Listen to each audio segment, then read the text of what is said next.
maka boleh diamankan dengan cara demikian. Sehingga tidak masalah ketika mayit itu dikasih diapers. Karena mayit tidak disyaratkan harus diberi pakaian seperti orang ihram. Nggak boleh menggunakan pakaian berjahit misalnya. Tidak ada syarat demikian. Selanjutnya yang kedua berkaitan dengan alat medis yang tertancap di badan. Jika alat medis ini saat dicabut menyebabkan badan mayit, fisik mayit rusak, misalnya tulangnya patah, atau ada organ tertentu yang rusaknya berat, maka sebaiknya dibiarkan saja. Apalagi kalau nilainya murah. Tapi kalau alat medis ini diambil tidak sampai menyebabkan badan mayit rusak serius, misalnya jarum, terus selang yang dimasukkan sampai tenggorokan ya, itu dicabut.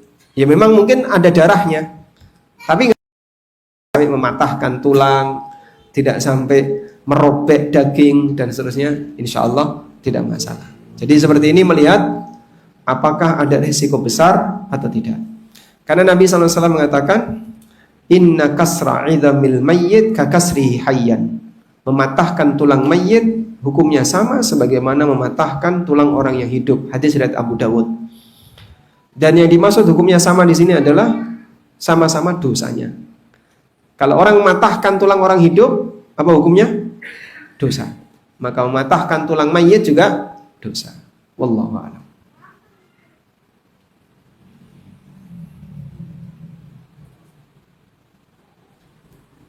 Awal bertanya Ustaz, apakah boleh hasil kerja saya selama ini saya hidup sebagai hutang karena nafkah dari suami tidak cukup untuk memenuhi kebutuhan rumah tangga, terutama kebutuhan sekolah anak.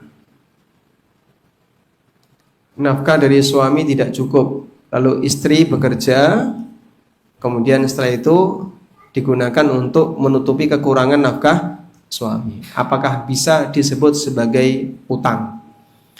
Ulama beda pendapat untuk nafkah yang tidak diberikan oleh seorang suami kepada istri selama bertahun-tahun atau selama beberapa sesi. Jadi misalnya suami merantau, gak ada kabar, gak ada uang datang, pokoknya orangnya hilang, gak ada kabar. Tiba-tiba dia pulang setelah 2 tahun, 3 tahun pulang. Memang tidak pernah ada kata-kata cerai. Apakah jatuh cerai? Istri ditinggal suami